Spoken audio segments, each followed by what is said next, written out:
Alternative Dig Talk. Real issues, real talk. Hi Rogers, can I ask you something? Shoot. What does corruption mean? Well, summarily, corruption is abuse of public power for personal gain or for the benefit of a group to which one owes allegiance. For example, when a public office is abused by an official accepting or soliciting a bribe. By the way, private people can be corrupt too, like bribing police officers to escape fines. Okay. So exactly how does that concern me? Well, do you pay taxes? I guess, yeah. What does that have to do with this? Everything. Because those taxes you pay are supposed to facilitate services you use, like water, electricity, roads construction, medicines in hospitals, name it. Okay, that is much bigger than I thought. But it can be stopped, right? Well, yes it can, although it may not be as easy as it sounds. And here is the reason why. Corruption roots are grounded in our country's social, political, economic, bureaucratic traditions and policies. So, what has kept it going this long? I mean, why don't we stop it? Well, the main reason why it has been here for so long is because institutions are weak, either as a result of poorly defined ethical standards of public service, weak administrative and financial systems, or ineffective watchdog agencies. What can we do to stop it? At a national level, we must focus on strengthening the independence and effectiveness of public institutions that fight corruption. At a personal level, we must commit to never giving a bribe. I promise I'll never give a bribe. That's a great decision you have made. Me and you now have to spread this message to all our friends. If we all do our part, corruption will be no more. This message is brought to you by Alternative Digital.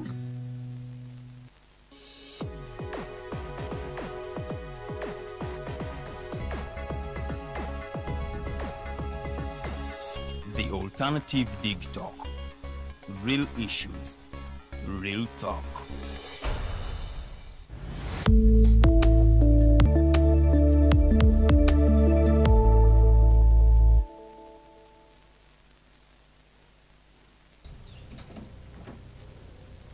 The presumption is that all of you watching us live from DigTalk House are doing well. My name is Norman Tumhimbise.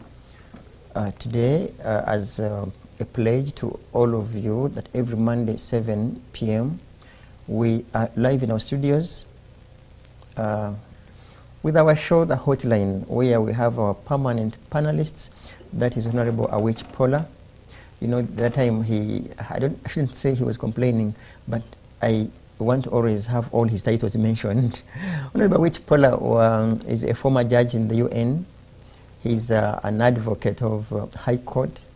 He is the Director, External Affairs at NRM party, and a political analyst, a human rights, should I call you a human rights defender also? Or an activist? Expert. An expert, okay. An expert on human rights.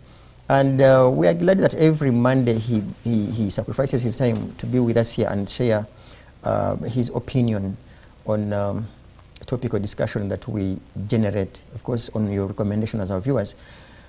Tonight also we are grateful to have Professor Rogers Bargayomwe. He's an outspoken human rights advocate. He promotes, he's an advocate of good governance. But what is more critical is that he's a son to, should I call him also one of the Bushmen, you know, okay, not the South African Bushmen, but one of the old men that brought this, historicals, who brought this government, who brought the government of Honorable Awich Pola in power. Unfortunately, I don't know whether he deserted or he was pushed away, but the son is continuing to have a candle and lighting a candle of wanting change and, of course, advocating for a general change, an overhaul change. He's a chairman, a chairman of Labour Party. A Labour Party to many considered, I don't know, do we say stagnant, moving one step forward, 2 steps back? He will explain how far the works of Labour Party have gone. In a few minutes, we shall be joined by Mr. Joseph Ochieno, He also has his battles with the UPC leadership, but nonetheless, he commits to always being with us here every Monday, and so is Honorable Awich Pola. Honorable Awich Pola, say hello to our viewers. And then I think we should also proceed thereafter and share with our viewers how your week has been. I understand, like you were mentioning off record, that it's not within your practice to be, it's very rare to find you not in suits. And he mentioned, because of the commitment he has for us, he had to travel away from Mbale and be with us here, and that's why he's in suits. But proceed, sir. Good evening. It is true, by my profession as a lawyer and having been a diplomat for long, I really put on suits a lot. But now I'm not in a suit because I've been traveling from Mbale. We had a top management meeting of the party in Mbale because many of our colleagues are there. Our candidate is there. President Museveni is in Bugisu, Sebei, and coming down. So we had to be there. But also I like to say that Roger's father was not pushed away. He pushed himself away. He retired. He was a RDC for a long, long time. One of the most senior RDCs, and he retired. Did he retire with grace or with disgrace? With no, you can dignity. retire. He retired with dignity. Remember, he is also an old boy of Tare School. Same class with Yoweri Museveni. Same class with late Kategaya. Same class with this guy was Biba Gamba. Same class with Kawanga. Kawanga, who was MP East Africa. Same class with Rosindana, former IGG. So, and you can see that all of them are retired, except the senior OB who is with another task, that is President Museveni. So, Roger's father retired with dignity. He was not pushed away. He's a historical and a founder member of the NRM. The other thing I wanted to make comment about is about my introduction of titles. It's not true that I want all my titles mentioned. All I always want is that if I'm with my colleagues and you mention is an advocate, then also mention mine. But if I'm here without any other advocate, I don't mind. Reason being, I've insisted that our colleagues say when you that NRM, they have no brain. And they say that even if you have your brain, as you're entering the gate, they remove the brain and you leave it at the gate. And there are many cartoons to that effect. So if I was here with a person from FDC and you introduce him as an advocate, please, for goodness sake, also say I am. But if we are just like this, I don't mind if you don't say it. But why do you, so that you don't bring in that silent thinking. Why do you think people say that when you join NRM, you leave the brain somewhere at the gate? Why do you think they're just being insulting? They're just insulting. They're being indisciplined. Or it is because there are some deeds by some of you that they're being don't match with they're being indisciplined, and also the way we take things in a soft, disciplined way. They think we are acting as if we are under instruction, that even if you have the brain, don't say this. But you know I always say objective things here. So it is not true that I want all my titles. I just want titles to be commiserate.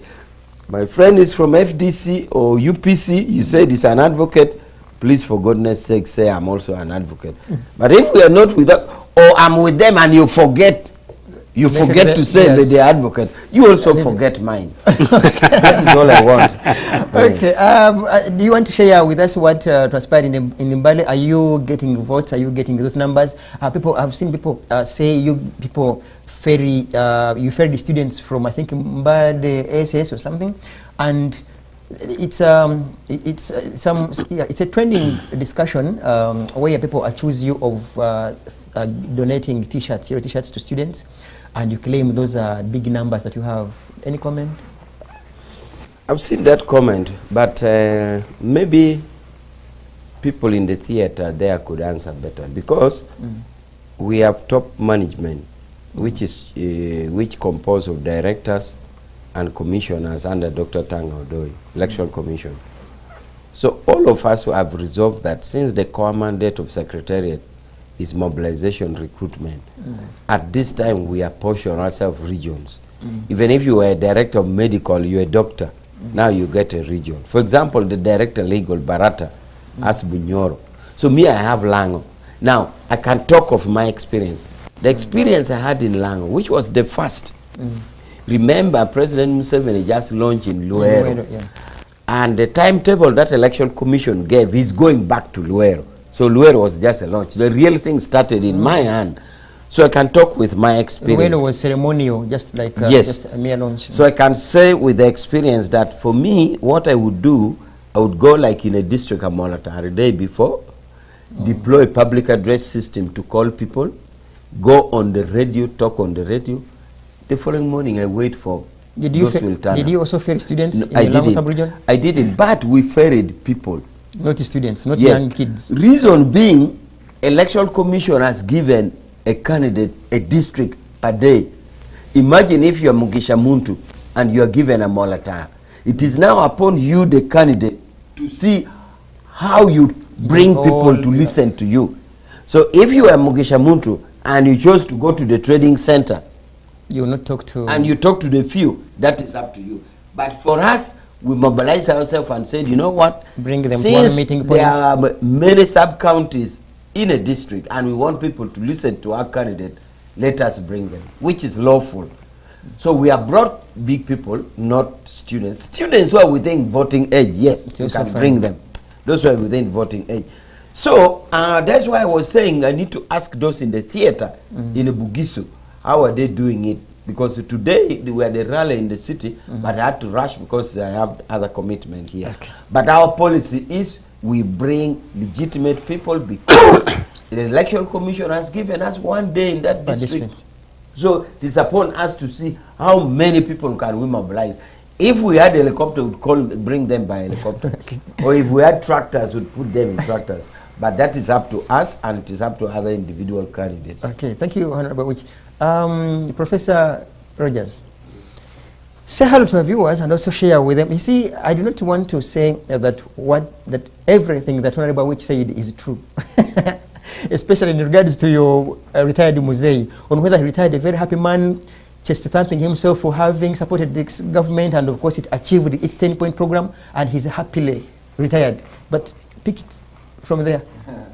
Pleasure, viewers. For the avoidance of doubt, his father is called Baryogayomo. Senior, that one is the Baryogayomo Senior Junior. Yes.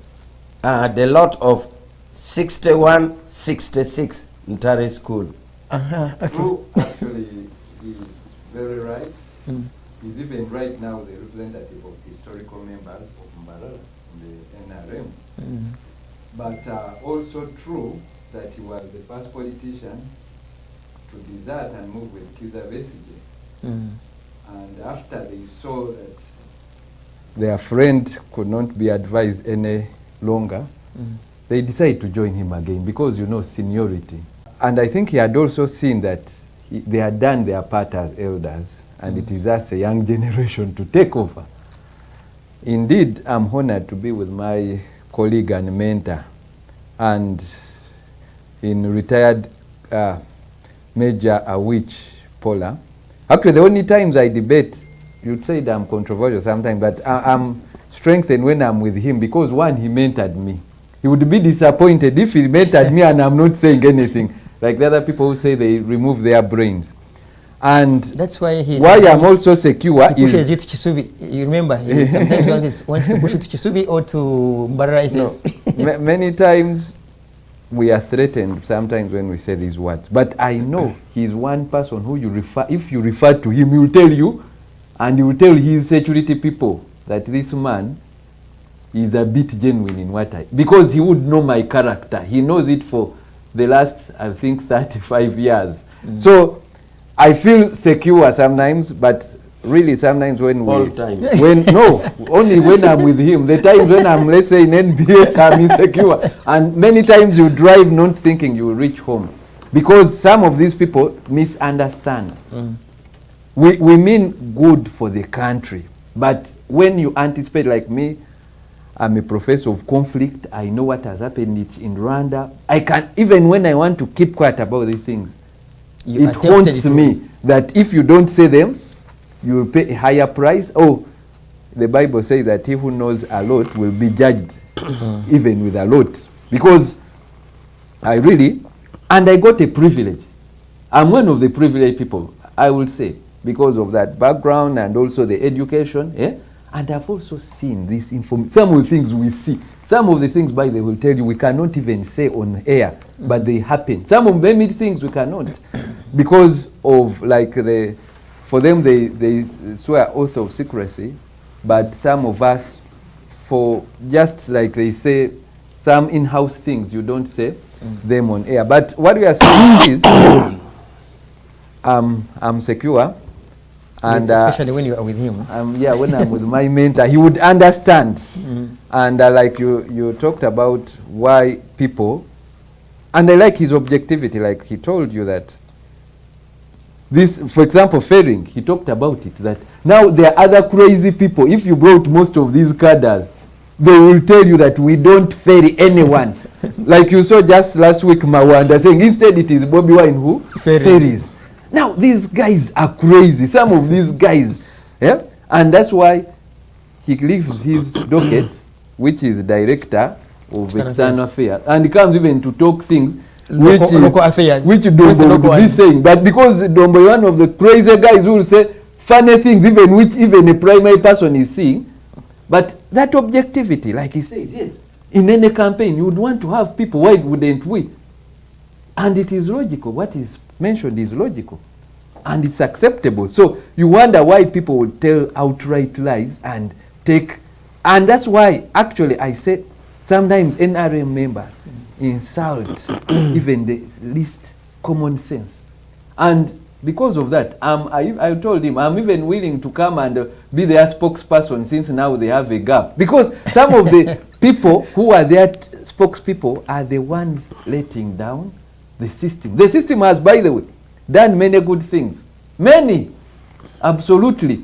Their failure is about 30%, and it's in issues of transition, but because they have no one to speak objectively. And now they would think they would tell everyone to be mad and lack common sense to analyze or articulate issues. So I thank God for the week that so far. And that's why I've already said they've done their homework and we don't have so much chaos, because this is sort of the decent kind of campaign we would expect. The dirty things they did before, like unfairly imprisoning Dr. Besigye to miss out. And for them, at least they didn't overdo it like in Tanzania, who you get the two opponents. For them, they looked for the weaker opponent, because for me, I believe Dr. Besigye was a stronger opponent. So for them, they've left the weaker opponent. But what was interesting the week is that that's what I joked, that my mentor has become like Chemical Adi. Because he was here telling us, I know Chemical Adi was like, he used to say, we are here. Positive, we are here, we are here. Saddam, now, and because I believe him so much when he told us, and really when he told us about his journey to Tanzania, I believed him. Wait a second. So until I had the EU analysis, because the observers gave their own analysis of the whole election, and they called it a sham. So I'm like, oh, you're Chemical Adi. But I understand when you have to defend a regime which has degenerated, you become like Chemical Adi. And also, not only Uganda, but the whole East Africa is moving towards degeneration. And the EU observer team, and I congratulate them for coming up with facts. The European Union? No, the AU, the AU African team, the ex-president of, I think, Botswana gave his positive, and he's like, no. And not only him, Ruto was analyzing, and he said, you know, I visited Uganda. You could get 60%. Of course, he was like, even 60 is doubtable. But he was telling them that here in Kenya, you can win by 1%, by a difference, and that's how it has been. consistently. The lady is loved in TZ. Yeah, and you maybe. see the democracy in Kenya, people expression and stuff like that. So it's realistic that if you are to have equal resources, level ground, the difference would be about 1%. But these people who are doing 98, and wait for theirs, even Uganda here, I'm anticipating now this time it will go to 70%, which is crazy. You cannot be running from 50, 55, 8, say 50, then 70. Definitely you should be retrogressive. So, but because they think everyone doesn't have common sense, let it be. Okay, thank you, Professor Rogers. Honorable, which you have had, you now have another title, a chemical ad. But anyway, to our viewers, Mr. Joseph Ochieno, for record purposes, has spent, I think, close to 2 hours between Kitugum House, that's Kampala City, to where we are in Makindye. You say hello to the viewers and then summarize your week for the viewers. The worst experience of my week has been the last 1.5 hours. And if we're going through a normal election process, there's no way in which NRA would win an average sensible vote of a postgraduate geography student in Kampala. It's criminal to kill my man-hours on uncertain traffic in Kampala, the opposite side of Nachivubo Channel, where Ham and Mr. Museveni know what they're digging. But there are no minerals in the city, so literally I simply I did making not sure say that that I did not say they're digging for minerals. So that term of digging, that's digging again. They're expanding the channel. So it's just unfortunate. It's just terrible. You know, I'm very saddened by the fact that I am not a candidate in these elections. For avoidance of doubt, I normally would not want to have brought it today, even generally. People are talking about election violence, but there's election criminality. I am supposed to be the UPC president, and it has now taken 4.5 years, basically 4 different judges to determine whether or not you can count these numbers that add up and make a determination one way or another. Early in the morning, I was in a discussion group called, discussion group, and actually they call themselves intellectuals. And somebody was in a very cheeky way trying to compare a quarter of what's happening now with what happened under UPC administration. And one of them is somebody who's allegedly holding a PhD and making comparison. There's no way. And why I'm saying that is that you might look at this within the context of abuse of young children in Bali and whipping ordinary citizens who simply want to go and see some musician, maybe to dance Kandoli in Mbarara, and you whip them. You can't compare them with anything that has happened. Only that happened in 1980 when I saw, because I was a young student at the time. And so I'm quite saddened. I think my God will determine this in future very, very harshly. But anyway, as you know, I should have been a presidential candidate, and if I was a presidential, I should have been a presidential candidate if I was a presidential candidate.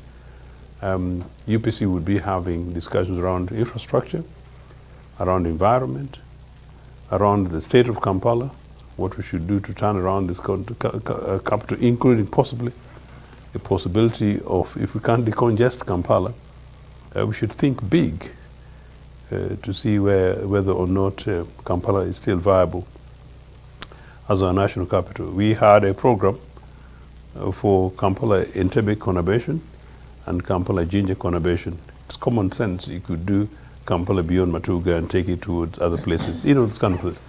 But it's dead. Why? Because my brother here is talking about Chemical Alley, I would not want to link that with Comrade Wich, but Chemical Alley is in NRA. You know, these guys are busy whipping people and trying to justify impossible stuff at an election time. So in other words, I've given that introduction really to link up the fact that I had to spend 1.5 hours. Twice on your program, I have had to leave my car on the roadside and come on a motorbike. And today I deliberately decided not to, partly because it's risky, partly because I don't know why I should actually do that. And three, to say that no, we have to be determined to come and express these things on television. It's actually completely unacceptable. So now Museveni, Chagulanyi, and 6 others are candidates in an election. What is it that candidates other than candidate Museveni have got to tell citizens of Uganda, you know, that is so hidden that people have got to be whipped against? Considering what happened last elections, and Rogers, I don't necessarily agree that this election is peaceful. It had been peaceful until very recently, and my hope was that it should be. And I think I told you on program here that I had discussions with people associated with the Comrade Wich regime, including senior people in security. And some of the meanest assurances I got was that we're going to have a much more peaceful election than before. It hasn't really happened in the last 1 week. It's actually terribly shameful. And I talk as an authority. Norman, I chose not to kind of break people's necks in Luweero to throw bombs in Kampala after these NRA bandits took me as a student from Makerere University. I had more reason to go to the bush than Kizza Besigye, than Mugisha Muntu, and the entirety of this bunch that I know. I can tell you that. I chose not to do so. And outside my safety in exile, I chose to campaign through legal, political, and diplomatic means to return this country back into pluralism. I am now a victim. 5 years, you know, UPC leadership is locked with Museveni and their friends in the hands of Jim McKenna, dubious money and dubious deals. And Ugandans are being denied the right to freely have the kind of conversation that we're having with you. It's completely unacceptable.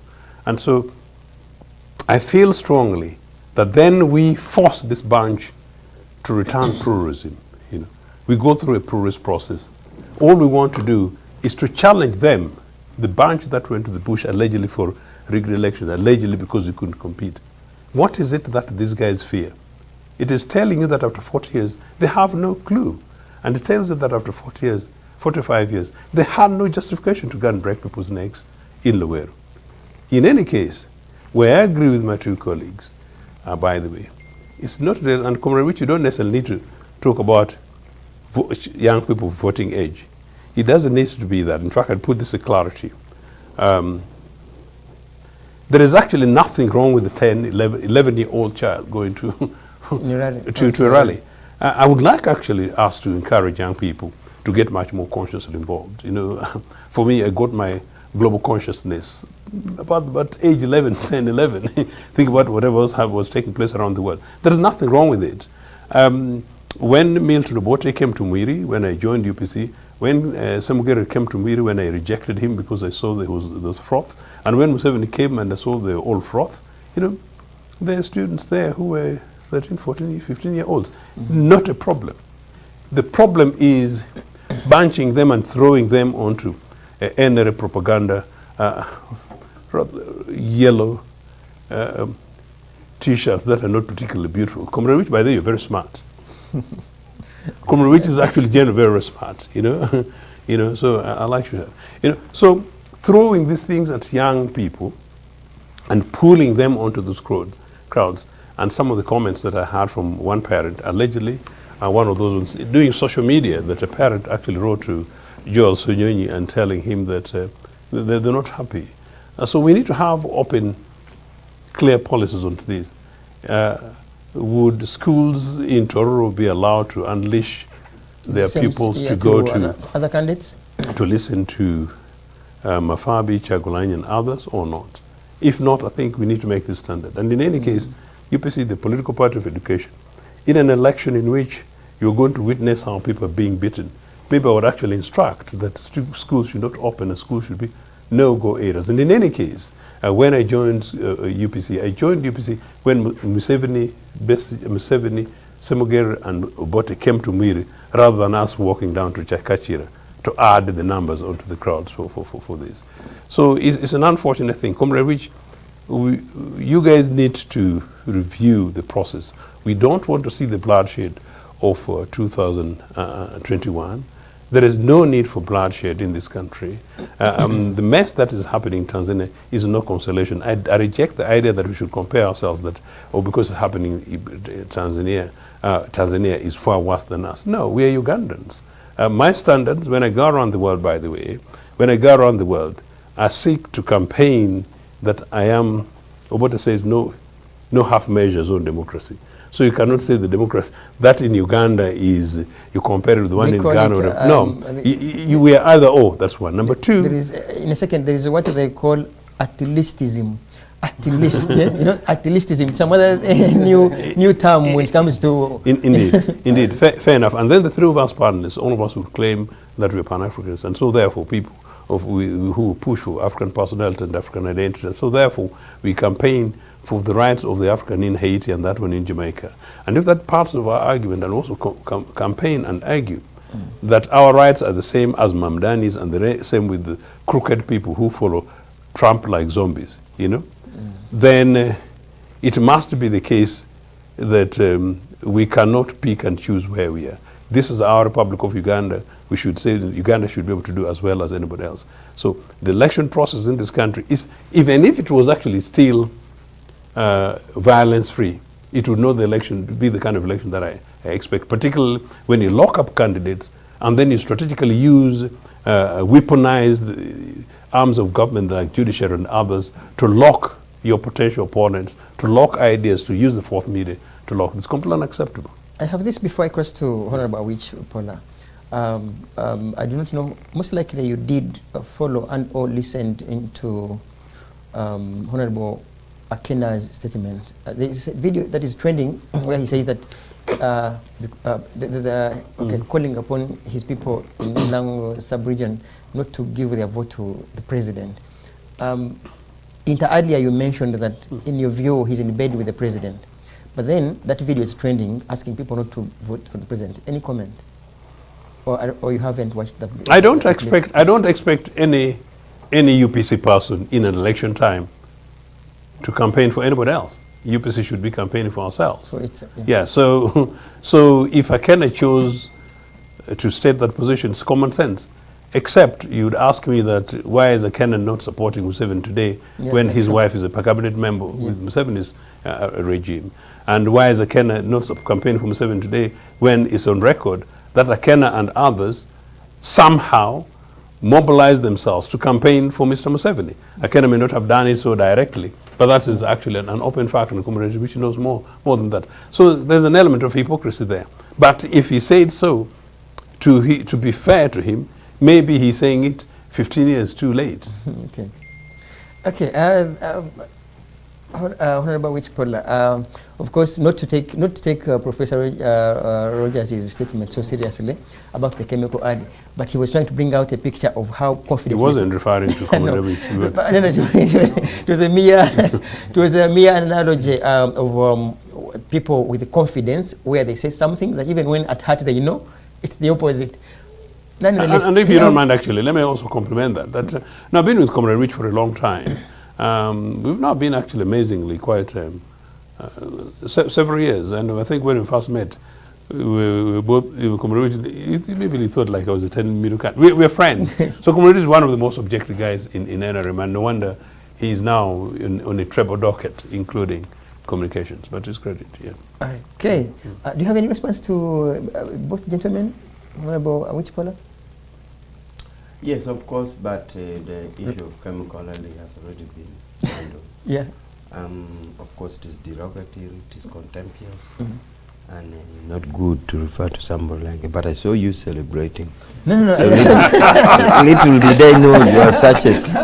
Little did I know. I'm not patriotic. No, I didn't know. He didn't go to Ndare. He didn't go to Ndare. So I didn't know that you are... I didn't know that you are such a sadist who at any given opportunity Would want to celebrate. get your friend. Would celebrate and chaos. celebrate at that. That is Not really really. I think unfortunate. he was mentioning, but maybe for clarity, Honorable Which, he mentions that in reference to what you mentioned in the previous show, vis-a-vis what AU observers were mentioning about TZ, but not to say that you have, he was simply, making it so simple for any other person to, to understand that you speak what was slightly opposite what was in TZ, but maybe whatever that AU saw, maybe it happened after he had left their country. Who knows? Maybe after he had returned. But you can proceed. I'm actually not so much of what he said, but I'm so much about your body language. And about the sadism that you celebrate. It's like you are always wanting at every opportunity, if I could get in trouble, and you feel happy about it. I'm not about what he's saying, but I'm more about you. I'm more about you than about him. So, but it should be known that Ali, who was a minister of information in Saddam Hussein's government, was a minister during the war, physical war, conventional war. And I don't know whether they would be given wrong information from the theater, from the war front. For example, we would say Americans should come with their own coffins. And they would say that let them cross the red line. They will face it. And he would say that they are far when they're actually near. In Baghdad. So these are facts that you'd cross. You cross-check. And I'm not near that. I also know of a friend who one time was having a talk, and some friend referred to him as, because he was kind of trying to predict the future, and his friend referred to him as a prophet of doom. It was very bad, and he had to withdraw it. So it is not good to have your people and you want them tagged with bad titles and you celebrate it, and you are happy about it, and you think like it shows you are actually inherent silent feeling about that person, or about me in this case. But I still maintain that like these two, Rogers knew me, right? We were sleeping in the same dormitory in Intari School. He knows I can't do that with that description that makes you happy. But I am a lawyer, and I always make statements which I always tell people in my office that can you depend on it? Depend means can you swear? Like in a swearing and affidavit, you say deponent. Deponent meaning the person who is swearing. For example, if you ask me, you are in Tanzania, did you see a car or a body being burned? Can I depend on that? No. Can't. I didn't see. I didn't see. Now, if I said that and somebody comes to cross-examine me, okay, you said you saw a car being burned. Where was it? Which corner? What was the color of the car? And what size of the car? And I would look a fool because the person cross-examining will know I'm telling a lie. I was in Mwanza on the 29th. I flew back to Dar es Salaam on the 29th. It was a public holiday. There was a minimal movement. On the 30th, I was there. It was either a curfew or something. There was no movement. There was no way you could even carry out a riot because movement was not there in Dar es Salaam. Completely, nobody was moving. And now my friends want to say, I was there, the way people were dying, the way they were burning on the street. Am I a fool? Am I a fool? Basically, there was no movement, UPC. The entire Dar es Salaam was a curfew, no human movement. So there is no way you'd have 5 people going to demonstrate in that state of curfew. So who did I see burning or moving? The few you'd see was just patrol cars, and that is it. But my people want me to say, I saw. No, the question would be then, why aren't the ones who have won celebrating in Mombasa? Please, just tell me about, did I see, did I not see? Just tell me, did I see? Because you people want me to say, I saw burning. They want you to change your mind and say, but that is so. Except what? I am telling you, Congress, I think you would see this. The 29th was a public holiday. And people who were moving, remember I moved from the airport to the hotel in Dar es Salaam. But Mwanza, I moved from Mwanza, the hotel, also to the airport. and there was nothing. It was still voting.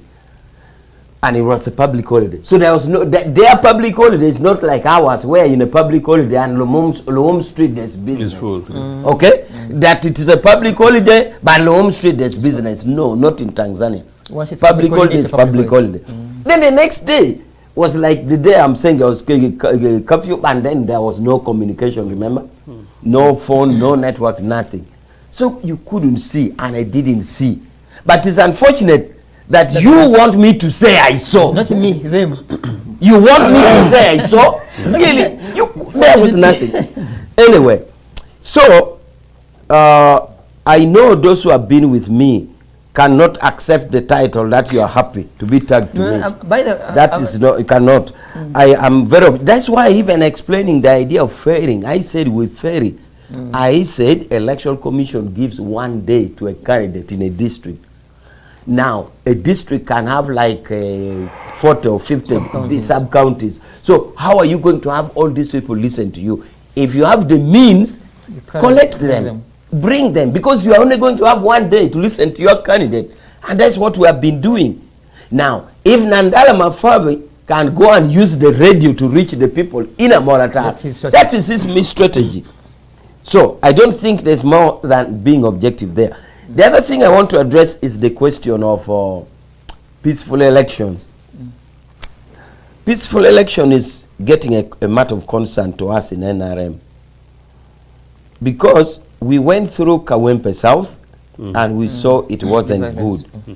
And our constant cry has been that the body state, the police and the army, should they do their constitutional mandate with the Electoral Commission. For us as NRM, we feel competent enough to wrestle with ideas with fellow political parties. We have not called for reinforcement. So let the body state leave us. Because we believe what the party has done is good, and we believe we can explain. I had said earlier that I recently did a research. I asked 10 adult people educated when Museveni was in that place of Moses Ali, is what? Yumbe. Jumani. Jumani, sir. I asked people, 10 people, excuse me, sir, my name is Awich. Of course, they didn't know me. Where do you think Bobby Wine is today? Nobody knew. I asked 10 people, nobody knew. The same 10 people would ask the same question, where is Museveni today? Is that place of Moses Ali? Is in a Jumani. Okay? People knew. So out of 10 people, 8 knew where Museveni was, 2 didn't know. Now, we discovered that when the state doesn't arrest Bobby Wine, when there's no fact, nobody knows where Bobby Wine is. So we told our colleagues, you are playing in the enemy's hands. Yeah. By going to arrest and going to provoke, you're playing in the enemy's hands. If you are quiet, nobody knows where Bobby Wine is. And therefore, to that extent, they are even going to provoke the state. So that when you provoke them and you act, you play in their hands. So for us as NRM, we want the lawful, peaceful election. And let the Bobby Wine do what they're doing. Let them go ahead. Let them talk to the people. We are also talking to the people. We are very sure with our opinion poll, which will be released, that we shall win with no less than 75%. Today I was driving from Mbale. You rarely see even posters of me. Very few. But very few. So we are going to win. Therefore, there's no need for a panic of our brothers in other circles, because a violent election will play to our disadvantage as NRM. It elicits sympathy for the Bobby Wine. It draws in the diplomatic community unnecessarily. It draws from in the international community. It draws attention of human rights bodies. It is uncalled for. We have done what we have done. The people know us. We can explain. See what I did in Lango. The 10 districts that I handled in Lango. See the turn up.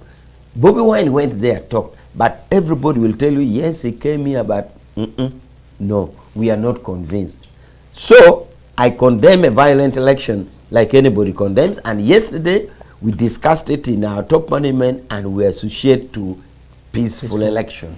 Okay, I'm delighted. in that, a second, I want to call upon our producer to prepare our footage. Of course, that's going to help us dive into this topical discussion, in particular about the role of security personnel or agencies at large in an election.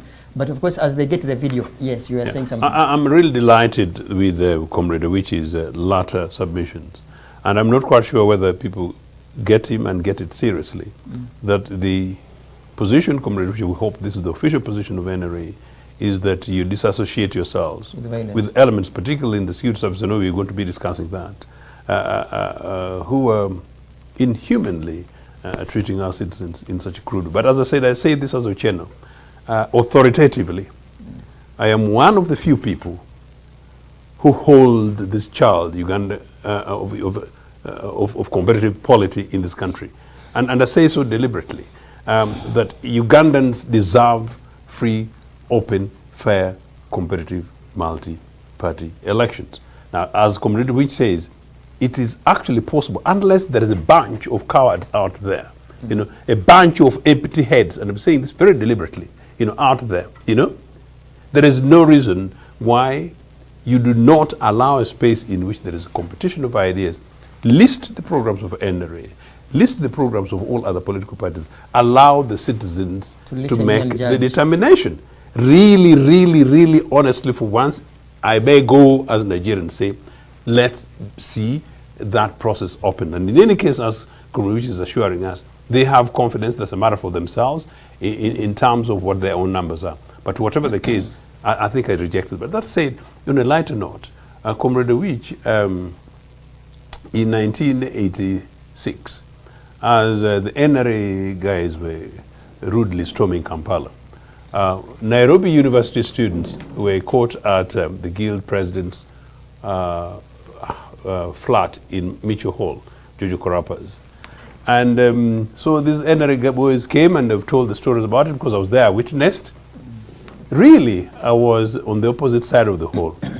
But we didn't see bullets, you know, crisscrossing, you know, close. And the following Daily Nation's headline was about Nairobi University students who say that they escaped death by each, that bullets were coming close to them. I will never forget. I think I want to look for that Daily Nation clip. So these things about war and reporting can be very interesting. But that was very apparent to me because it was very clearly the case that at Mitchell, I don't remember many bullets. I saw these boys and I have got my very strong views about them. That's the same thing you are hearing, that Tanzania yes. is burning. Okay. But I'll give that context. Let's have this footage and then we shall... Why don't you allow me make another one, which is a joke. This guy will enjoy it.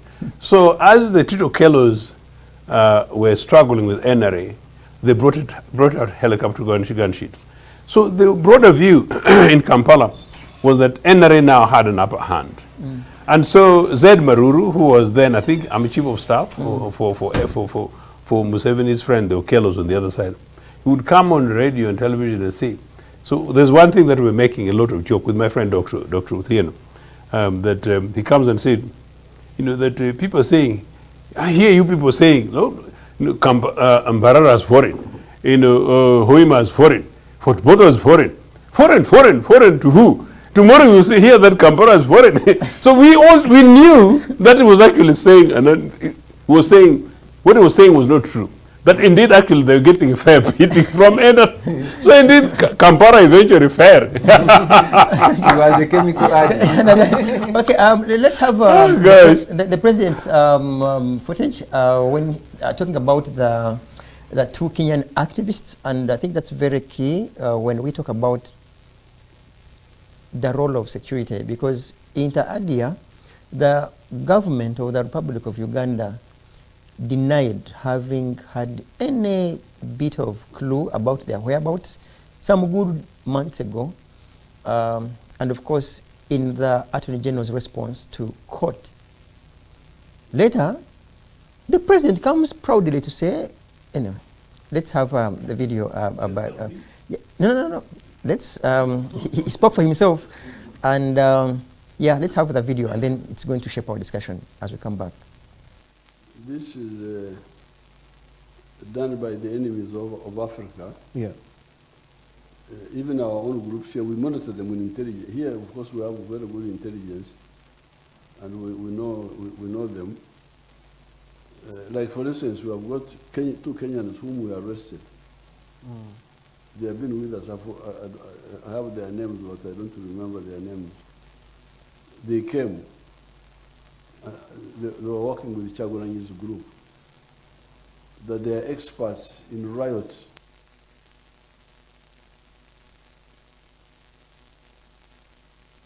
People. Of course, with our very good intelligence system, we picked them up. And they have been in the fridge for some days. They are cooling. Now, some Kenyan leaders rang me and said that I should hand them back. I should either put them in jail here or hand them back. So we are going to, but you could see we are monitoring all of them. They all have connections with foreign countries, foreign groups funding them. This is done by the enemies of Africa. Okay, those are the words from His Excellency, the President of the Republic of Uganda. I will ask, I should begin with the advocate of High Court, Honorable Awich Pola. The person whose video we've just played seconds ago is his commander-in-chief, but also a president of the Republic of Uganda, a chairman of National Resistance Movement, a presidential candidate. What stands out for all of us is that the two were connected to Chagulanyi and they are experts of riots. What also stands out for all of us and that deserves Honorable Awich Pola's response is that good days ago, the Attorney General, in his defense against the habeas corpus application by the lawyers of the two Kenyan activists, they denied having any knowledge about the whereabouts of the two. And it's just tricky. Later, the president is happily communicating to the public that, no, we have good intelligence. We go to them, they were in the fridge. Honorable Pola, tell the public about the fridge, but most importantly, these two contradictions about the Attorney General. Do we want to say that the Attorney General doesn't know what is happening in the country vis-a-vis his appointing authority? Proceed, sir. First of all, about training or having foreigners who are experts in rioting. This has been a long-running thing. It is true that our colleagues from the West have been training people on how to riot and how to do, I mean, they do it, they train it, including training, for example, how to set up to say you are being persecuted for being a homosexual, where somebody stage manages a rent an apartment somewhere, brings people in police uniform and purports to be evicting them, that go out of this house, you're homosexual, when they are not. And then they record and they take it. But training for riot has been an ongoing exercise. Only that I didn't know they are being trained. I mean, these Kenyan experts came. In Tanzania recently, where I went, Tanzania spoke about Kenya openly. I mean openly, not to say, sometimes you can say, a neighboring country is training, okay? A neighboring country, you are left to guess. Is it Rwanda? Is it Uganda? Is it Malawi? Is it Kenya? But in the case of Tanzania, it was open. Kenya is training people to come and destabilize us. So this aspect seemed to be coming from Kenya. Well, even if it was a human rights NGO training, assuming there was an NGO in Uganda training people to go back to Tanzania, And destabilize. and ISO and police cannot check on this NGO to say, why are you training people to go to Tanzania? Then it means Uganda is complicit because it's being done in your territory. So the idea of Kenyan training and managing riot is a long-held position. But for me, I knew more from outside Africa who were training people. They have been doing it for long, so there's no doubt about that. I only didn't know that the Kenyans are now the expert. But in Tanzania, I repeat, I attended a rally in Dar es Salaam where the president was. I attended a rally in Zanzibar where President Dr. Samia was, and she talked. I attended a rally in Mwanza. And Tanzanians' claim is not interpretative, it is explicit, not around and about a neighboring country, no. For them, they said Kenya is training to bring them.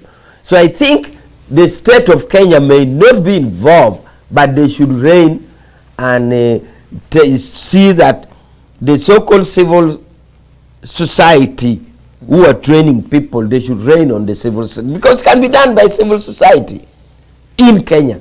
But the state should really tell them, no, you are not going to do it here. Our friends will cry with it. So that is it. But now, about Attorney General and the conflict, I find nothing abnormal about it, because some Attorney General ideally represents government. For example, if a driver in the Ministry of Agriculture knocks somebody, the Ministry of Agriculture will be the client to Attorney General against the person who is deceased or the family of the deceased. So sometimes Attorney General may not know everything because it's depending on the affidavit sworn by the line ministry is representing. If, for example, that driver comes and denies, Attorney General will rely on that affidavit. Because Attorney General can't be in all the governments. Governments or government agencies are his clients. So I wouldn't be surprised if Attorney General didn't know the detail of this, and if they didn't volunteer to him. Ideally, the line ministry concerned. Would you be concerned that if he didn't know? You would not be surprised, but wouldn't you be concerned? I would be concerned, of course, because as his clients, they were bound to tell him the truth and let him handle. If the Ministry of Defense, or in this case the Ministry of Defense, if they did the arrest, or President's office did the arrest under ISO, it is that ministry which is now the client of Attorney General, and they are the ones who swear affidavit, because Attorney General will rely on the affidavit they have sworn in court. So I'm concerned, of course, that they didn't give the full information to Attorney General, leading to conflicting comments now, one from the President accepting, another from Attorney General denying. Where does it leave the image of the President vis-a-vis the image of the Attorney General? And as a diplomat, in your view, where does it leave Uganda's image? Maybe it doesn't affect the image of the two persons, but maybe the image in the country is that we still have to work hard for the coordination of agencies. Agencies need to be more coordinated, and we therefore need to know the role of Attorney General, that you should declare the facts to Attorney General and leave him to defend you. And you can either declare it informally or actually declare it in an affidavit, because it is that affidavit that Attorney General relies on to defend a matter, or even withdraw a matter. Because if some cases are so prima facie, Attorney General can tell government, no, we can't defend this, we shall lose the case, so let's leave it. Either we stop tell the DPP to stop the prosecution, or we just, if it is a civil matter, we just have to settle it outside court. Yeah. So, okay. In a second, kindly, don't you think a section of Ugandans who think that was done about the Kenyan activists could be the same that is likely to happen when it comes to Sam Mugumia, who also disappeared, and of course the Attorney General, as you saw, also denies knowing any whereabouts of Mugumia himself? what precedent do you think that sets? I beg pardon, and your question? Okay. Now that there is no doubt that the president contradicts with his attorney general, couldn't it be the same, I mean, the same practice when it comes to Mugumya, who also disappeared, and indeed the attorney general? No, I think I would rather put it that now that there is a disconnect in information between agencies of government, isn't it possible that some agency, like say ISO or CMI, is holding somebody and the other agency is not aware? It is possible. Now that we have seen it is possible. Because also, sometimes the agency doing the arrest doesn't want to disclose early because investigation is ongoing. But sometimes they're also overwhelmed with the quantity of the work and they don't report to Attorney General. Or sometimes they're investigating the quantity of the job, or sometimes they don't think it is now worth a matter of urgency. So the disconnect between Attorney General and other agencies can be there. Remember, there are so many ministries Attorney General is looking after. I've already told you, even a mere driver of Ministry of Agriculture knocking somebody in Kitgum will come to the desk of Attorney General. So some information can file through. But I think Attorney General through Prime Minister can have educative processes with government agencies to tell them how efficient they should link up with him, since he's their legal representative. But I wouldn't be surprised if there's an arrest and it is not within the knowledge of the Attorney General. Okay, sir. Thank you. Professor Rogers, you have keenly watched and listened in to the President's statement. And key things for, that I want you to also highlight. Why is it that when there is such an incident, the President is quick to say there must be foreign support? What is it that brings about such a statement? It's running away from the truth. But one, I had the privilege of spending a whole afternoon with Professor Kanyihamba, who I think you share his trust. And he was telling us why they put this in the Constitution, the fountain of honor. This was a big, big position, word given to the President of Uganda, which is being abused by the NRM government and lack of people knowing what they have to say. The fountain of honor. Indeed, maybe the President has used it, or maybe he will abuse it, but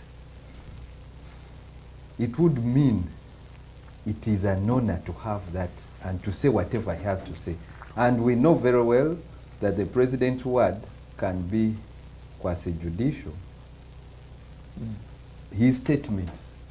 But not that it can be, it has replaced, because the judiciary has both relegated and delegated its powers to the executive.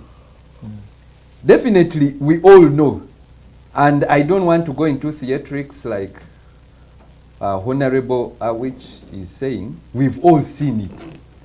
We've seen all this Katemba, Besigye did this from Kenya to here and everything. The affidavits, he did it, he didn't do it. If President Museveni woke up and said Besigye should get out, all those due processes would be jumped. And it has been continuously being done, which I believe our comrades will know sometimes it can be related to abuse of power. What should be done in that case? Was it the President to say, even if it was to be said, was it the President to say that thing? And definitely, the President, and they say when you're tired, I mean he's in campaign, you are even refrained from saying some things. The one who sent me this message was a Kenyan friend. Talking about a head of state, talking about putting a person in the fridge. Remember, some people who dislike the President, for me who I honor, will relate it to Idi Amin getting his son and putting him in a fridge. And with this information system, this thing will never go away. the whites, everyone internationally, even if he says there is no damage control, it's already too much that they are like thinking this man. Remember, some will want to relate it to what the CDF sometimes said. The basement? Yes, now basement, now the fridge. He was not the person supposed to say this. And either some people are sleeping, and indeed, the president has been betrayed by his comrades. Before, he used to have super minister like Mbabazi who would come and do damage control. He would have diplomats like Honorable Rugunda who were good tactfully. They couldn't say such things. But now, because he has people like Nabanja and the rest at the secretariat and everywhere who are not as reasonable as my mentor here, Honorable Wich, they let him do everything. He was not the one supposed to say. Are you saying he's not competent to do so? No. What I'm saying, he would have, because for him, and I believe maybe even in a joking way, he say, because for him maybe the last he had used the fridge to put a sausage, so now he's like... Are you spinning for him now? No, I'm just giving an imagination. But now when he uses a fridge in a small way, now people are going to say, you mean these people? Put people in fridges. Put people in fridges. And it will never go away. That's what I'm saying. He's the fountain so what of do you honor. think? What do you think he meant? So what? Of course, there are many. I wouldn't go into that because I'm still confused. It was just symbolic because we have exactly. We have had people say so and so has been put in coolers, and that does not exactly. mean you're in a flask or But something. that's why I'm saying him, because his detractors will use that word in many ways. No, and it no. I think I'd like to interject here. I think we're being very unfair to Ugandan citizens. You know, we're being very unfair to Ugandan citizens. This is not about Museveni's detractors. You said Museveni is a fountain of honor. What we expect of him is more than that. He should have the decorum right and of one of fountain of honor. He must explain. He must explain. And that's why I'm saying Where does it leave the image of the president, Uganda itself, and also the seemingly a disconnect between or amongst agencies, government agencies? Attorney General is an ex-official in cabinet, as in it's a very, very, very big position. You say member of cabinet. Member of cabinet. Not ex-official. Now, so where does it leave his office? With the separation of power, leave alone the Attorney General.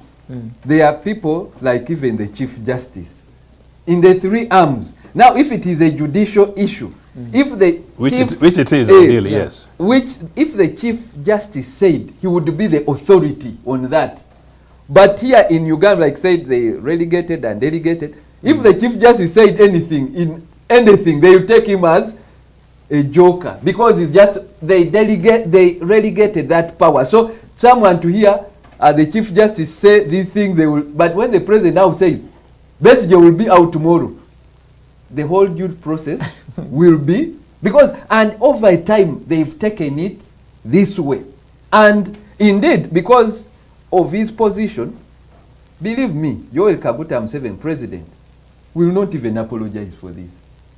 The NRM, even its party, like to say, like in known democracies where you like, even to clarify, they will never. And they take Ugandans for granted. But I'm going to clarify. No, I will come back to you because there's this also which is literally also important. Because we need to read and interpret the president's word per word keenly. He mentions some leaders in Kenya called me, as in called him, not any other institution called him. In which capacity? If I may ask you, Professor Rogers, in which capacity do you think the Kenyan leaders called the president? As assistant God. You see, and that's his position. Now I'm telling you, even if you see, like now it's up to me. They called me. They did not contact the government agency because this issue is not for the presidency. But they called me, and he will even tell you that I will not say I consulted this person. It should be. Now I'm deciding. Or referred them anyway. And I saw that statement. I'm deciding, should it be that I chase back these boys or I jail them here? Or like, do you get it? And then the whole thing of like, now this thing is about Western powers trying to take our oil. That fast. Did he say oil? Let's Yeah, I have read the whole thing. whole The statement. one I read. Did you read the whole thing? The whole statement. Okay, let's Yeah. cross to So- Mr. Oh my Like in a God, second. Uganda. Okay. You know, Mr. Ochieng. in normal times, NRA would have lost its elections badly. What do you mean in normal times? You mean we are in normal times? Extremely abnormal times. We are in a system in which the 3.5 of arms of government won. The executive, the judiciary, the legislature, and part of the fourth estate, US state, are all intertwined as one institution to which my young brother here refers. In a normal democracy, we would be asking for Mr. Museveni not only to apologize, but in some cases, actually, we would be asking for him to resign. But I know these are stretches. But we want to just teach young Ugandans what it is that power belongs to them and they own this country. But definitely, the focus today would normally tend to be even harsher on the junior officer, meaning the Attorney General. Why he said so. And I don't want us to become experts in analyzing the state, because I don't want to come here to become somebody who seeks to cleanse NRA on behalf of the people. The burden of responsibility must lie with Mr. Museveni and his Attorney General, one who's telling the truth. Now that Mr. Museveni has said so, the focus must be for you, the guys on the fourth estate, to demand an explanation on behalf of the citizens. This is an election moment, you know, on behalf of the people of the Republic of Uganda. Why was it, did it tell, basically effectively a lie, isn't it? And the law is here. That's basically a lie to the whole world.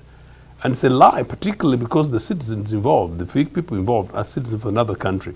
It's a lie, putting this country in danger. It's a lie. And if he did not tell a lie, what is it? And if he did, who was responsible for doing that?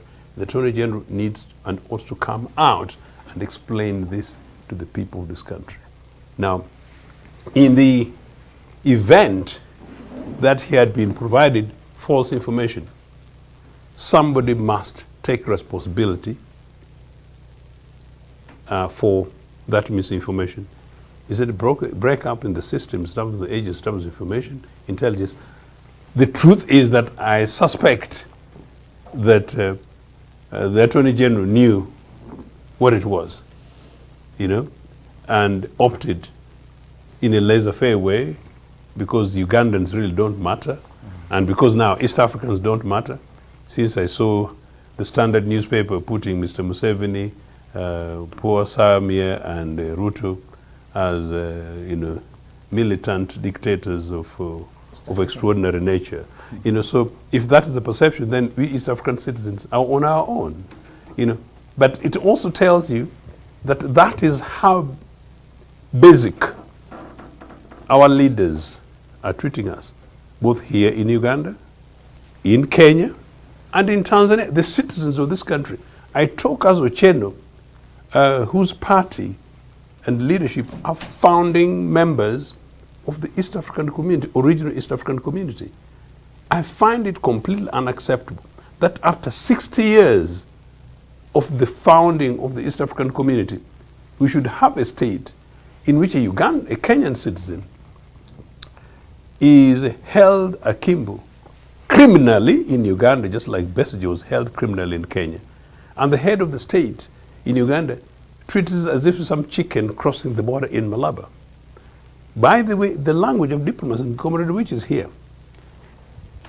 Museveni should not have been using that word. Which one? The fridge thing, one. Kenyans, we're holding them to.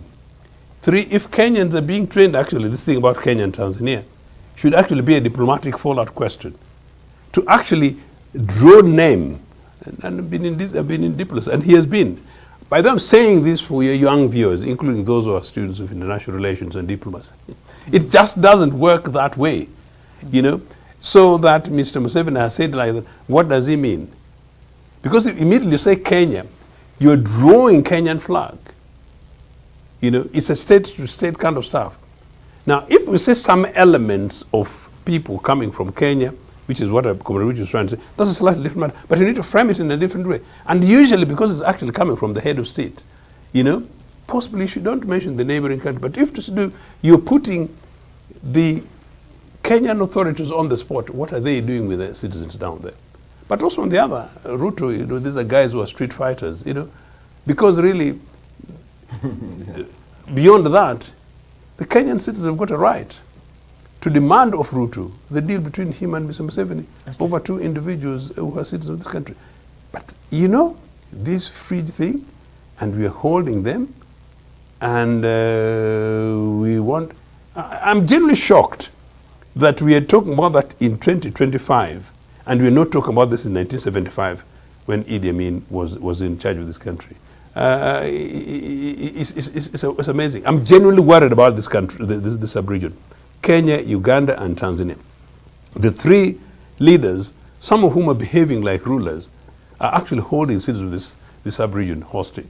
So finally, if it is the case that Kenyan activists come here in an open East African community to engage in solidarity with the others, we send training people, experts in riots. We send, so maybe that's what you should also highlight. We send people in as a liberators of Southern Africa, and Mr. Museveni boasts about having, thanks to UPC, that we gave him the opportunity to go and train with Frelimo people. Thanks to UPC, by the way, UPC, we gave these guys the opportunity to do so. So what's wrong with that? But if it is, you know what, activism, because I'm the stream, by that I don't know the details, and it's amazing it's coming out. If it is about activism, I have been involved in global activism. Would you have let them free to train to train in activism, like in civil society activism, there's nothing criminal wrong about it. Finally, good enough, you raise that. Comrade Rich, in civil society activism, there is globally nothing wrong with that.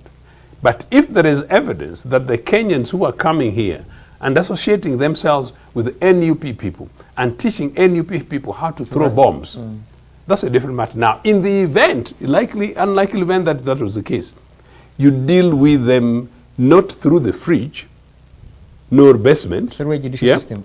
You take them through a normal judicial process. But finally, it's cheek on NRN, Mr. Museveni. You know? We know what Tanzanians did with them to help break people's necks in Luwero and throw bombs here at Kampala.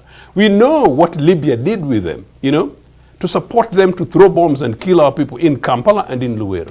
We know what foreign forces did, including, you know, those so-called Mbu whites. We know some of them. I don't want to mention their names. What they did to support NRA bandits here, to break. So it's cheek coming from Museveni simply because they're two individuals who are coming basically to mobilize and organize. But as I said, I repeat, as I declare for UPC, we don't do those things. If it is the case that these are people purely in terms of civil society activism, I'm a global civil society activist. But if it is the case that these people, there is evidence that these people were being trained to learn how to do mortar bombs, snail bombs, like those things of the Irish kind of stuff, whatever, you know, let them take them through the due process of law. But even not, let me interject. Yeah. Even if it was still the case, the father of that is Yoweri Kaguta Museveni. Father of what? Of not civil disobedience, Terror. of riots. Because when he was 20, he went to Mozambique illegally. So in his capacity, he should first start by repenting of all those acts. Okay. Because he has been an example, and up to now, him with Comrade Awich, they boast of those acts. And these people have not performed even 5% of what they even are not intending to do 5% of what they did. And these guys are outraged. They should first apologize to the country. Or say, we did it under these circumstances now, but for you, who gave them entitlement? And that the thing is a because preserve for them. At that time it was illegal. But like he said, if it is simple activism, then you would try even to understand it. But if it is illegal, let it be done in the judicial. Okay, I want to go to Honorable Wichpola, but also with this preamble. As an advocate, and we also want to educate the non-lawyers out there, that the application for a right to habeas corpus is to literally mean, or rather instruct, the government to produce a specific person, dead or alive, in court. What we saw is that the due process should be, so as long as one is in a gazetted detention center, the government in charge, like here, the NRM government, but of course with its institutions, ought to check through every gazetted detention facility, bring that individual before court, dead or alive. In this case, the Attorney General, in his wisdom and in consultation with other agencies, through what they presented to the to court as their defense, that they did not have any information about the whereabouts of these two individuals. Honorable Awechi, this is your question. Do we want to assume that Uganda has ungazetted detention centers where, out of blue, the president now finds these people and he's just thamping for having, had them in the fridge, where the Attorney General didn't know, where the police didn't know, where the Chief of Military Intelligence didn't know, neither did the police know, because it is in consultation of all of those agencies that the Attorney General submits his defense. Proceed, sir. Your question is whether or not they are ungazetted detention centers. Yeah. As far as the official position of government is concerned, people should be gazetted, put in gazetted places. So if there's a zeal or a method of work devised by some junior officer somewhere, then that is not within my knowledge.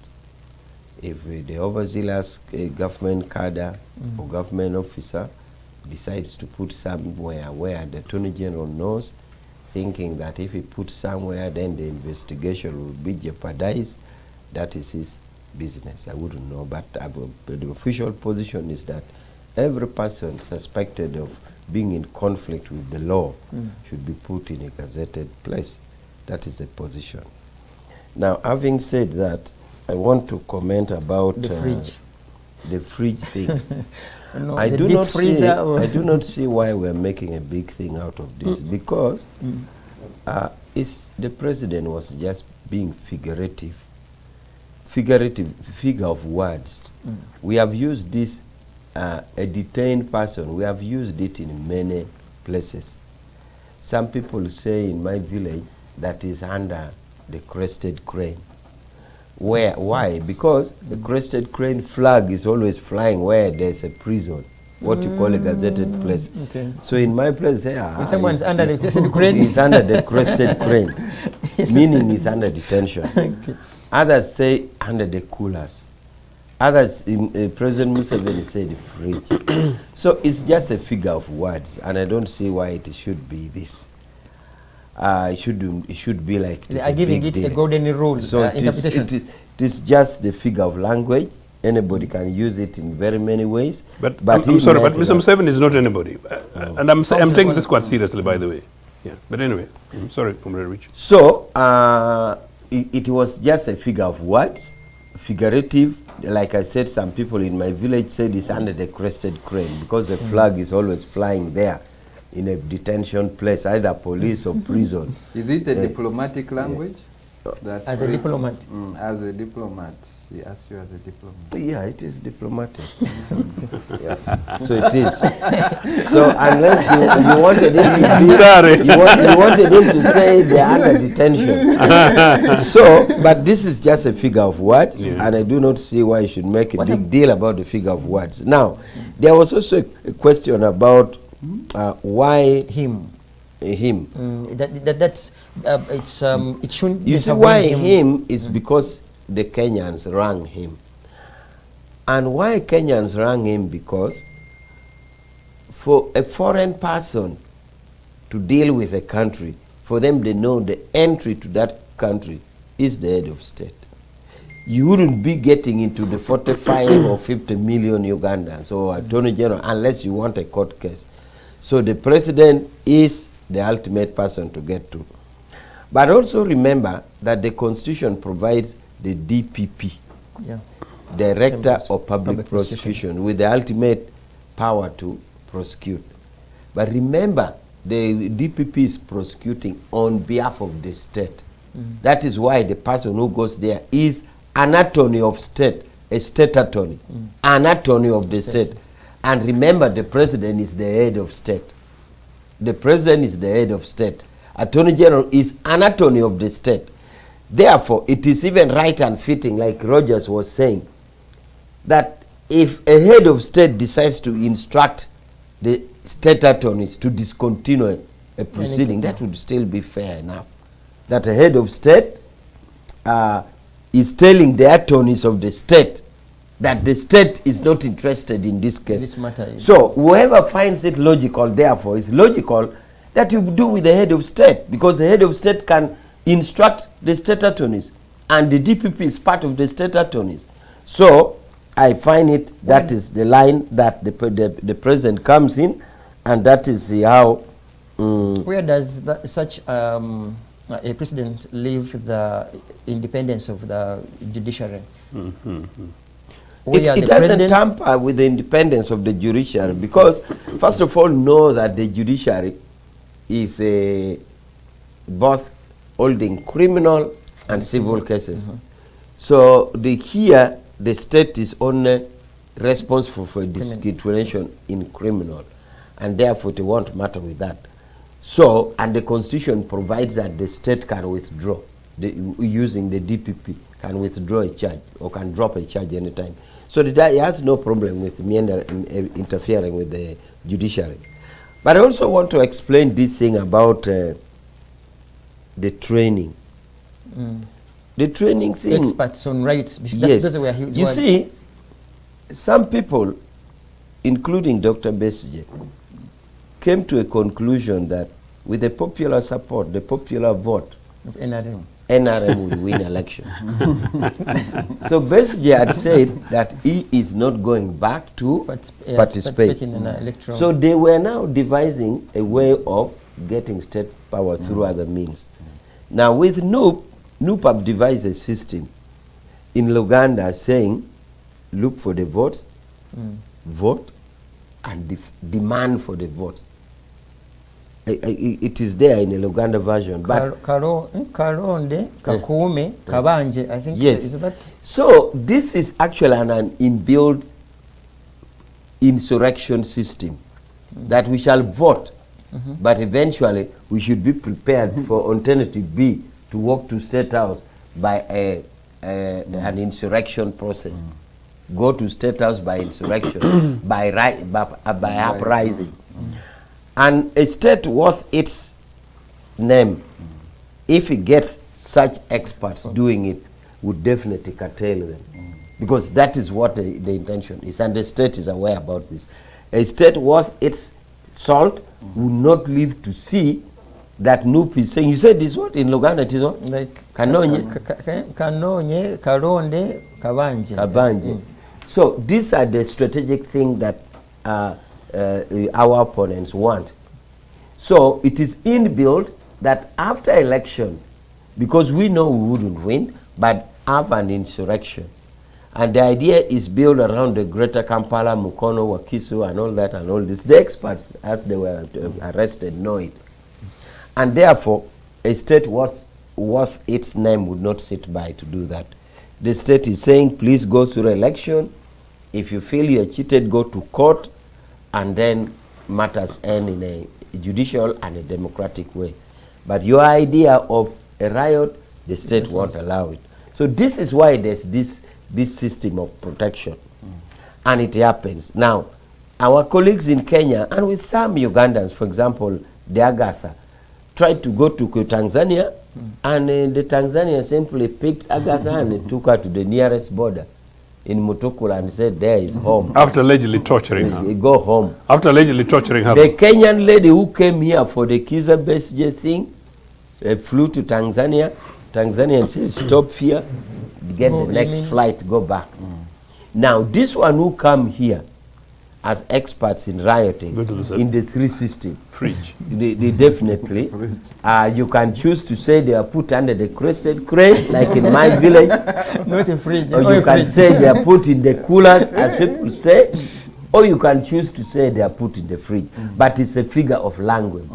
So that is it. So I wanted really to explain the element of the analogy training. of, The element of training is a long-standing thing, where some friends now said, for us, we know we cannot win through a democratic vote, but we have option B, which is rioting, and which these experts claim to have. And I said in conclusion that Is there evidence, Comrade Awich? Because Yes. if you don't mind, because I'm still wondering, and quite honestly, I'm not being unreasonable here. If there is evidence, particularly if you put the context of insurrection, if there is evidence that this is what these guys are designed for, you know, why don't you make them go through the due process of the law? And of course, I also agree with you that it's possibly not particularly unnecessarily unusual that you would go through a head of state. In any case, anyway, if citizens of a country are being held elsewhere, having problems elsewhere, is the burden of responsibility lies with the head of state. So it's common sense that Rudro would engage with Mr. Museveni. But normally, and again, I'm part of understanding of government globally. Mr. Museveni would be telling Ruto that your guys are on stage A, B, C, D of process A, B, C, D. You know, which ones do we then give discretion, or which one do we then go ahead and say we speed of the But I process? think your question the is issue that has been raised here, which is at what stage are you interfering or not interfering Maybe with, you answer with the due You process? answer both, Honorable Which, You know? with this also. Let's talk about also the 48-hour principle, for Yeah. instance. As in this long, you have perhaps some evidence that these gentlemen are experts of rights. You go beyond the 48 hours to a month, and then all of a sudden you now have them. Do you find anything wrong, or it's also justifiable? first of all, his question was, is it true? Is there Evidence, yeah. It is true. And that is why, you know, Comrade Luciano, with the current state of technology, it is easy to get information. Yeah, You can be sure I that agreed, yes. they get this, the intelligence can get this information. There's recording, there's everything. So it is true that they are experts in the rioting. So, and that is why Kenya was saying, you either give them back to us or take them to court and really, because the Kenya are not even saying they are innocent. Kenya is also crying for due process. So now, so the simple answer is, there's evidence that they intend to make that approach of insurrection. And so therefore, we concede, if you don't mind, that you concede that there is evidence. We chose not to go through the due process, but instead take them back home. But we chose to break our own system by holding them for 30 days. So that is his question. Yeah, sure. That is his question. And Now, apparently your Kenya question hasn't tried is, them, has nothing to against them, as far as we know. They are It can be, fair enough, to help Comrade Awich. That can then become a political issue in Kenya. The Kenyan authorities can decide to choose to be good to their citizens, but that was a matter for them. Yes. The Kenyan could choose to prosecute or not, but remember, there's a whole lot of criminal procedures about prosecuting for a crime not committed, in your country. Yeah. So I think Kenyan government doesn't want to go through that. The offense is committed outside Uganda, is committed against the state of Uganda. So what would the DPP of Kenya have to do with it? They really have to look for something. So just about that. So maybe I left something about the training. The training is these people who were arrested. The only thing that makes you know that they are wrong is their guilty mind. You see, you don't need to, in criminal law, it is not what you have done that is a crime. Okay, it can be actors, racers, that is completed, but it is your mens rea. Now, these people, if you ask them, the intention, you who was here on the training, do you think it was wrong? it was right. They know it. All that now, what to happen is the state attorney to look for which section, but they know they are wrong. Now, about your question of The 48 hours. the 48 hours, this we must adhere to the constitutionality of 48 hours. There's no shortcut about it. You either charge them or release them or give them police bond. Now, inside though, that's why I'm saying the people in the theater need to answer themselves, because I don't know why it took this long. Remember, if you are arrested from Kisoro, the 48 hours applies in Kisoro. Should the investigation means you are transferred to Mbarara, 48 hours starts operation. in Mbarara. So- If the investigation needs Masaka, Those are the exceptions now. It starts in Masaka. So you might end up having Okay. all 6 months. in yeah, different- because different it starts. So that is what the law says.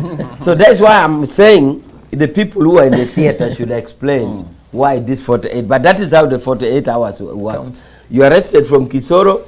If they are about elapse, they about transfer the- you to another. When it is take- 47 hours, They take you to another detention you center. come to Kabale. You go back to zero. Then you say to Kabale, but it is 47 hours. You are in Umbarara. but have this. So, about why this breach of the constitutional provision, I'm saying the people in the theater need to explain. Was it under this circumstance we are saying or not? I know sometimes they are overpowered by the need to investigate, but we have often said that you shouldn't violate the constitution with a need to investigate. You can charge and remind them and continue your investigation. Okay, let me give but you this. charge them and remind them. Let me ask you this, Honorable Wich, Honorable Wich Pola, and also educate our colleagues that are watching us.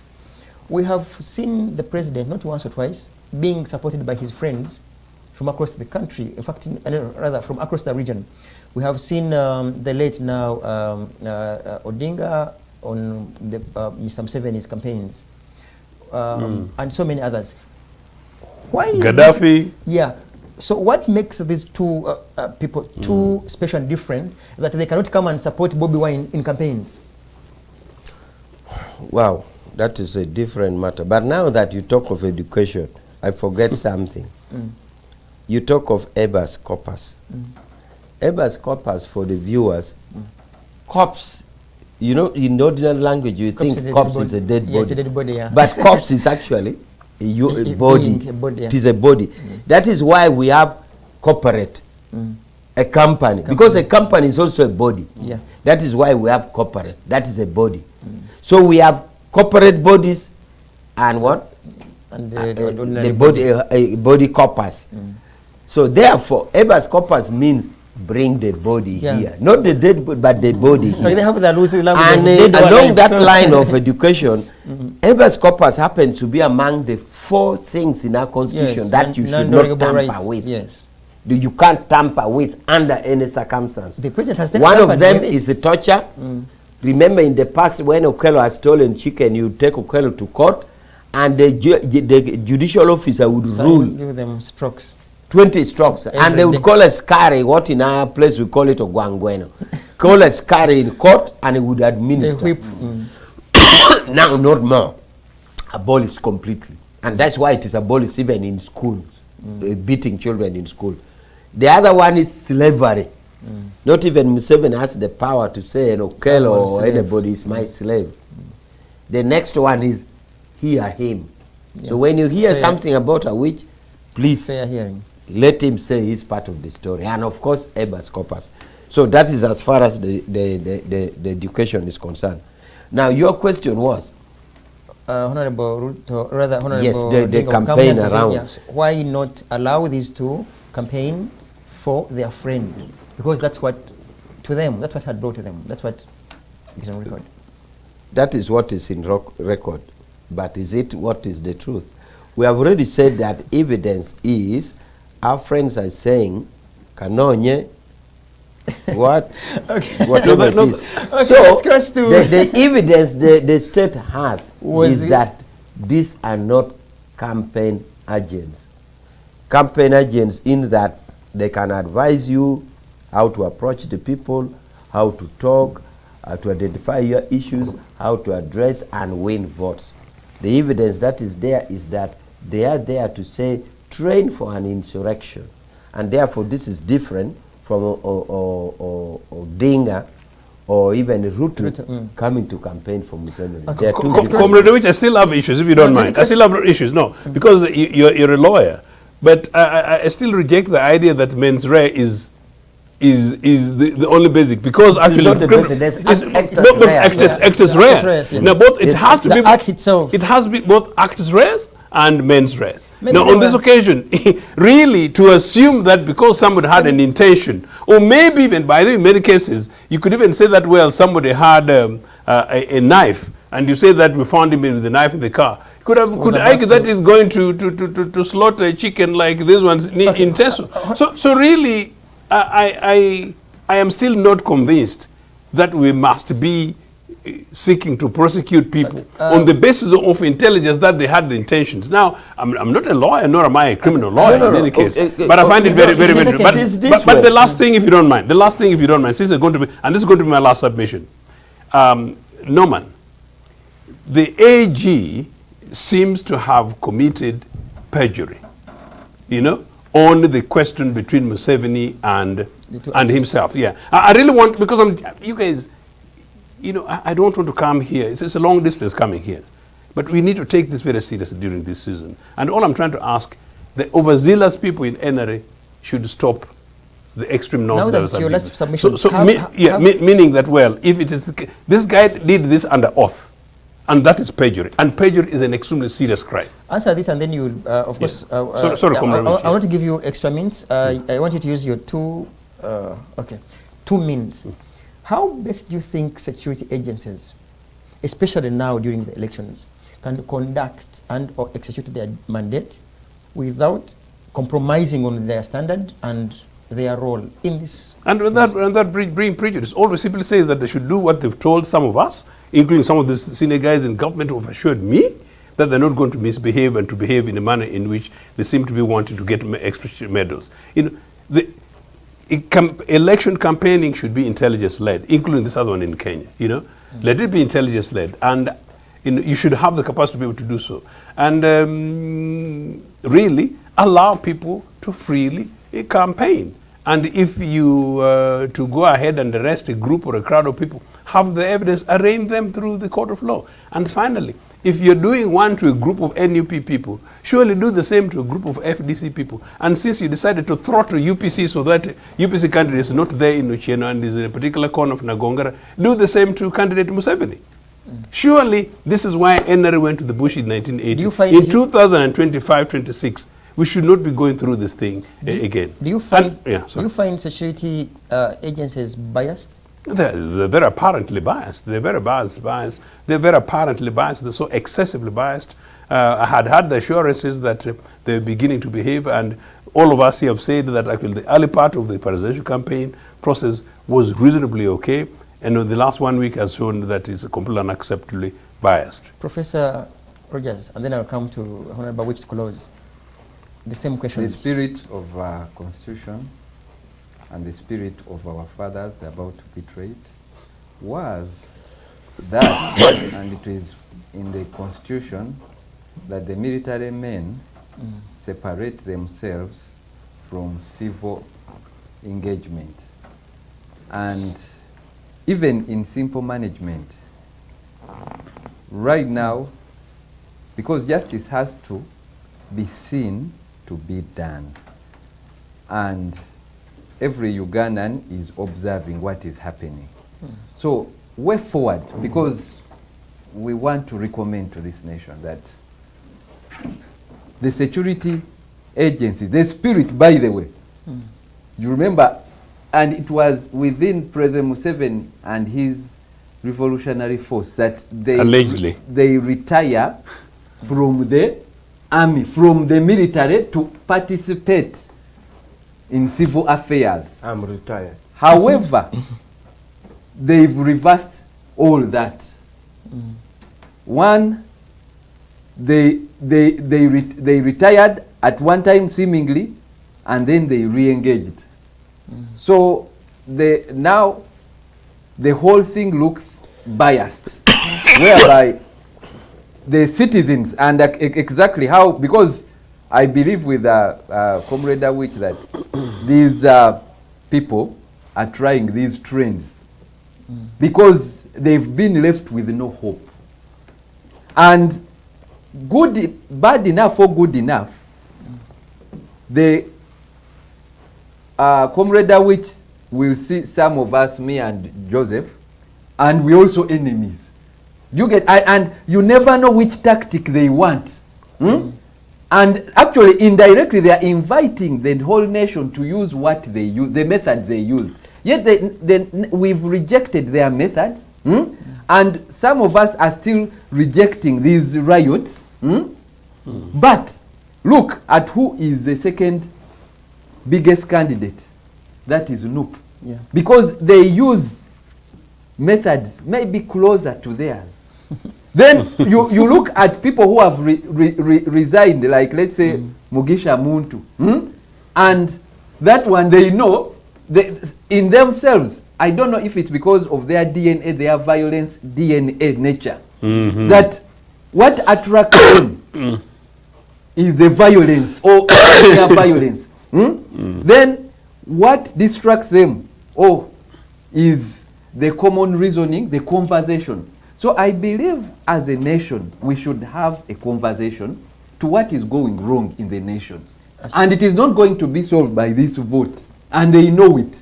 Okay. And he told you they have 75%. For me, I gave them even 70%. But that is a fictitious figure according to what? Who gave? Because I'm a researcher, I input what you will manipulate, all the For example, I tell all Ugandans, if you gave any Ugandan, including a nursery student, 10% of the funds NRM or President Museveni uses, they would be the president of Uganda. 10%. Okay, give it to me, give it to Labour Party. You will get that percentage. Okay, I want to, you have 2 minutes, Honorable Awichpola, to close, but also to answer to this gentleman called, he's our viewer on YouTube by the names of Odoy. Yeah, by the names of Odoy. He asks, if there was a case, why didn't they rule before court? I think he meant why didn't they, why were they put it, aligned before court? If there was a case against these two Kenyan activists. But of course, with your answer that with the closing remarks, and also Honorable Mr. Awichpola, Joseph Ochieno says the security agencies are biased. And perjury has been committed. And use your 2 minutes, and then we shall. Instead, I want to prefer to answer his question as to why you just suspect people before they have done it and you are arresting them because the action is not complete. Now, that will depend on the charge preferred, which section. Because there are some sections of the law which just deals with attempt. When the offense is not complete, there is also a provision of attempt. Like you are not supposed, you are not supposed fair to. enough. Yeah, you're right. Yeah, you are not supposed to die. But fair enough has got to You are be not qualified, supposed though. to kill yourself. You still have to qualify the attempt. Okay, you are not supposed to kill yourself. But if you attempt to hang yourself, they find you with a rope. with attempted suicide, then you will be charged for attempting. So you can only survive that offense if you complete it. So to answer your question, why you arrest them and yet they still have this information, it will depend on the charge, because the ingredients of the offense is there. Of course, if the state prefer the wrong charge, and that is when the guys will walk away, because ingredients of the offense are known. But a clean, knowledgeable state attorney, if the offense is not completed, you would prefer the option of attempt. That is when the offense is not yet complete. So we would wait to see what they would have brought. But now, I think this brings me to your question, that it is done, the state has the power before trial to discontinue, or even not to prefer a charge. Not to prefer a charge, if a charge was preferred, to discontinue it. So it is within the charge. I think that answer would do it. Now my conclusion is that the bigger talk of election violence, I want to repeat that as NRM, we want a free and fair competition and we think that we have built our capacity as a party, as a secretariat, to carry this campaign to the logical conclusion without violence. We also believe that violence plays against us and plays in favor of NUP. And therefore, we ask all the stakeholders to keep cool, let us wrestle. We shall deliver victory up to 75%, and they'll go home celebrating. Okay. Our viewers, I don't want to add anything. You have heard from our panel, and all that I can say is also to, of course, add my voice onto Honorable Awich Pola's voice, and also Professor Rogers's and Mr. Joseph Ocheeno's, that we need a very, very peaceful process with no bias from any security agency, but of course looking forward to also understanding that Uganda is for all of us, so as long as we also protect it, and of course with the ideals that this country wishes to achieve now, tomorrow, and of course the future. See you tomorrow, where my other colleague is going to host Commissioner Fred Bamwine tomorrow morning at 8 a.m. Catch you then, Norman.